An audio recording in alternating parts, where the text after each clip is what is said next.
Ciao tifosi azzurri, benvenuti su Notizie Napoli Calcio Ufficiale, il canale dedicato a tutti i tifosi azzurri. Oggi puntata ricca di argomenti caldissimi. Partiamo con le ultime novità di mercato, perché il Napoli è al lavoro per rinforzare la rosa e le trattative si stanno facendo sempre più serrate. Quali nomi sono in arrivo? Poi torniamo a parlare del caso Osimhen, con nuove accuse dalla Francia. Il presidente del Lille ha rilasciato dichiarazioni pesanti contro il Napoli. Analizzeremo tutto nei dettagli. Infine, spazio al tema del nuovo stadio. Dopo settimane di silenzio, qualcosa si sta muovendo. Vedremo cosa bolle in pentola per il futuro della casa dei tifosi azzurri. Restate con noi per scoprire tutte le novità. Hai già controllato se sei iscritto al nostro canale? Qui ti aggiorniamo con le principali novità di tutto ciò che accade nel mondo azzurro, partite, mercato e tanto altro. Aiutateci a raggiungere l'obiettivo dei 10.000 iscritti. Grazie, tifosi azzurri. Il Napoli guarda con urgenza al mercato di gennaio per rinforzare il reparto difensivo, diventato una priorità assoluta dopo l'infortunio di Alessandro Buongiorno.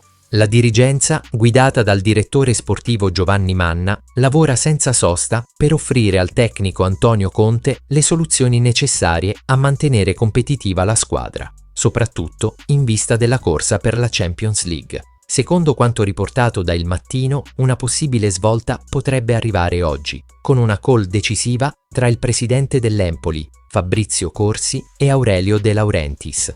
L'obiettivo è portare Ardian Ismaili a Napoli già il 3 gennaio, così da garantirgli un inserimento rapido nei meccanismi della squadra.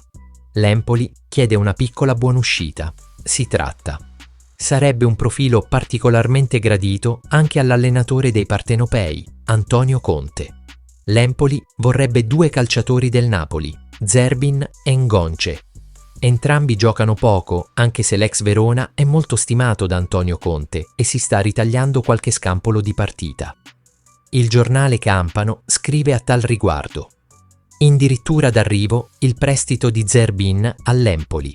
In queste ore il DS Manna sta definendo i dettagli per il trasferimento a gennaio dell'esterno impiegato con il contagocce da Conte in questa stagione. La conferma dell'asse che c'è con l'Empoli e che potrebbe portare in Toscana anche Ngonge, sempre con la formula del prestito. Parallelamente si discute anche di un possibile scambio tra Marvin Ngonge e Jacopo Fazzini, ma questa trattativa sembra avere una priorità inferiore rispetto al rinforzo per la difesa. Un nome a sorpresa che emerge è quello di Danilo, centrale della Juventus. Gli intermediari del giocatore brasiliano stanno spingendo per un trasferimento al Napoli, che garantirebbe al difensore un posto da titolare almeno per il mese di gennaio. Tuttavia, le due società non si sono ancora sedute al tavolo per trattare ufficialmente. Non si esclude, però, un colpo di scena nelle prossime settimane, dato che il profilo esperto e versatile di Danilo piace molto a Conte. Tra le opzioni più semplici c'è Luiz Felipe, 27 anni, ex Lazio, attualmente svincolato dopo la sua avventura con l'Al-Ittihad. Il difensore brasiliano, che conosce bene la Serie A, potrebbe rappresentare una soluzione a costo zero. Tuttavia, la sua inattività dal 24 agosto solleva dubbi sulle sue condizioni fisiche e sulla sua capacità di contribuire immediatamente. Un altro nome in lista è quello di Jakub Kiwior, ex Spezia, ora all'Arsenal.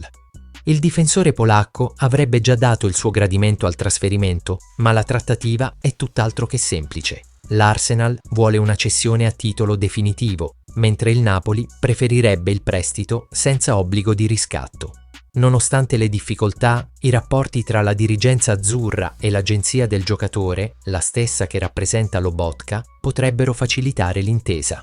Con l'infortunio di Buongiorno, che dovrebbe tenerlo fuori per alcune settimane, il Napoli si trova costretto ad agire rapidamente.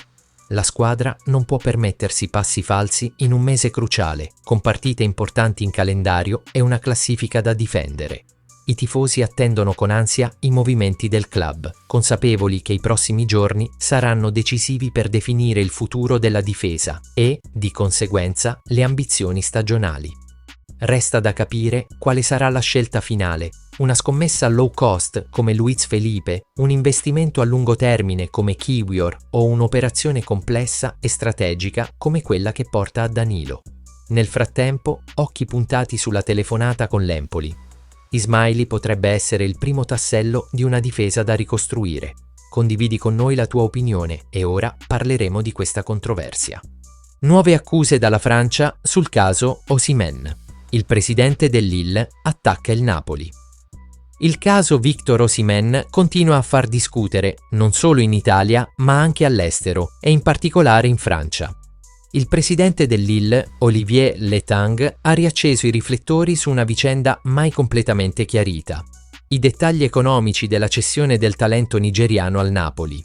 Dopo la cessione tardiva al Galatasaray, dove Osimhen si è trasferito con un prestito oneroso e con opzione di riscatto, il Napoli sembrava essersi liberato di un problema sia tecnico che economico. Tuttavia, i problemi legati all'attaccante non riguardano solo il presente o il futuro, ma anche il passato. La trattativa che ha portato Osimhen dal Lille al Napoli per una cifra dichiarata di 80 milioni di euro è stata spesso oggetto di dibattito e polemica.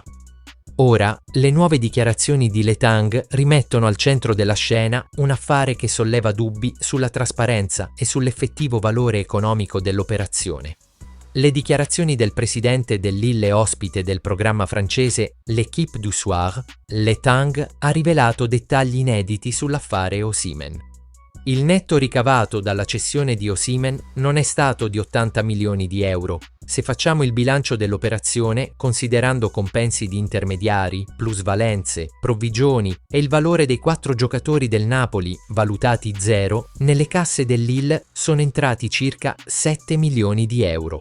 Una dichiarazione che pesa come un macigno, soprattutto perché sottolinea come gran parte dei fondi non siano mai stati realmente incassati dal Lille, ma siano stati assorbiti da costi accessori e commissioni.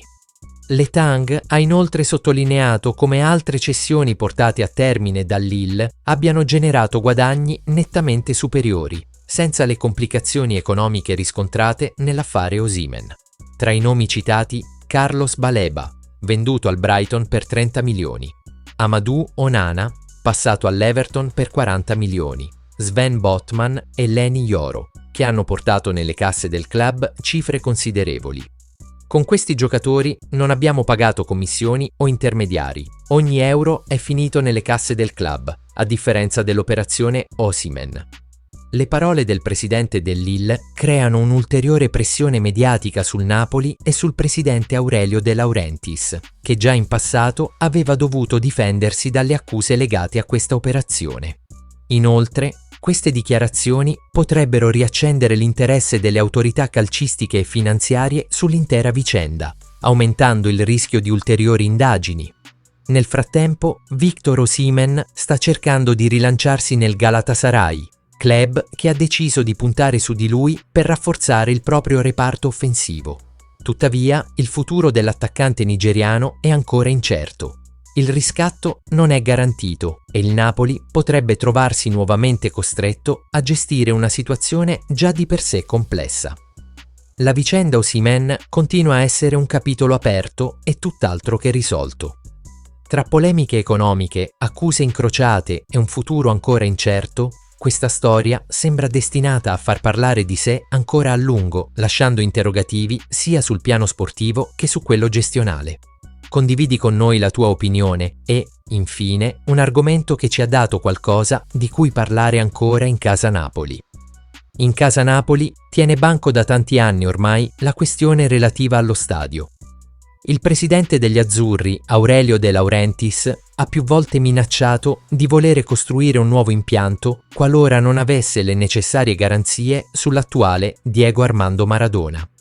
Gino Zavanella, architetto specializzato sugli stadi di calcio, Juventus Stadium, nuovo dall'Aran a Bologna, ristrutturazione dell'Arechi di Salerno, nuovo stadio della Roma, ha rilasciato una intervista alla edizione odierna de Il Mattino.